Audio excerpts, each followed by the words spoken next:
मुझे हमेशा से इतिहास की पुरानी इमारतें और उनके पीछे छिपे रहस्य ने अपनी ओर खींचा है।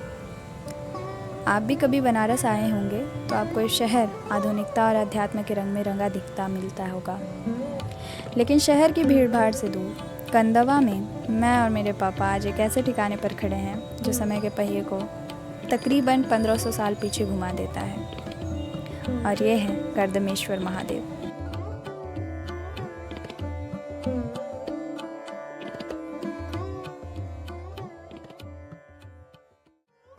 धार्मिक रूप से यह मंदिर सृष्टि के शुरुआती काल से संबंधित है, लेकिन अगर हम पुरातत्व और इतिहास की नज़र से देखें तो यह लगभग 6वीं और 7वीं शताब्दी के आसपास से मौजूद है, और आज हम जो इसका मुख्य ढांचा देख पा रहे हैं इसे 12वीं शताब्दी में गढ़वाल राजवंश के राजाओं द्वारा बनवाया गया था। यहाँ की सबसे खूबसूरत बात इसकी इंक्लूसिविटी है, यानी कि समन्वय।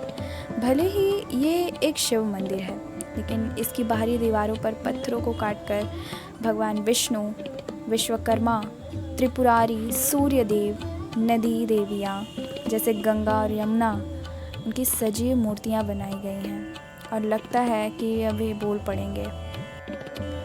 दक्षिणी छोर पर बने संगीतकारों और नागों के वो प्राचीन चित्र हैं जो सच में उस दौर के कारीगरों की कला का कोई जवाब नहीं था।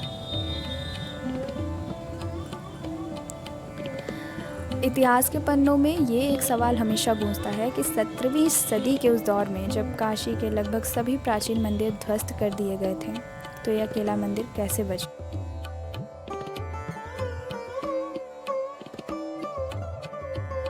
शायद शहर से इसकी दूरी और इसके चारों तरफ फैले घने जंगल इसे आक्रमणकारियों की नज़रों से छुपा ले गए, और जिसमें यहाँ के निवासियों द्वारा महत्वपूर्ण भूमिका भी निभाई गई थी।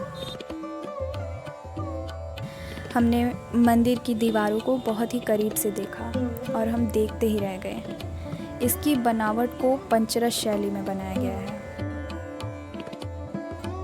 मुझे अपने पिता से बहुत सी चीज़ें सीखने का अवसर प्राप्त होता है, विशेषकर तब जब हम कभी यात्रा कर रहे होते हैं। ऐसे ही मुझे अपने पिता से ये जानने का मौका मिला कि काशी खंड के अनुसार यहाँ कर्दम ऋषि ने शिवलिंग की स्थापना की थी। मंदिर के ठीक बगल में एक विशाल कर्दम कुंड है, जिसका जीर्णोद्धार 18वीं सदी में बंगाल की रानी भवानी ने भी कराया था। ये कुंड आज भी प्रसिद्ध 80 किलोमीटर की पंचकोशी यात्रा का पहला पड़ाव है। यहाँ श्रद्धालु अपनी यात्रा की शुरुआत में रुका करते हैं, और मुझे याद है कि कैसे मेरी दादी पंचकोशी यात्रा में जाया करती थी। तो इसी तरीके से मैं और मेरे पापा कई जगह पे यात्रा करते हैं, आपस में बातचीत करते हैं और अपने इतिहास को जिया करते हैं। तो मेरे इतिहास प्रेम को पूरा करने में मेरे पिता का सबसे बड़ा योगदान है। शायद मैं इसे शब्दों में उनसे ना कह पाऊँ, इसलिए इस वीडियो के माध्यम से आपको बहुत बहुत शुक्रिया पापा।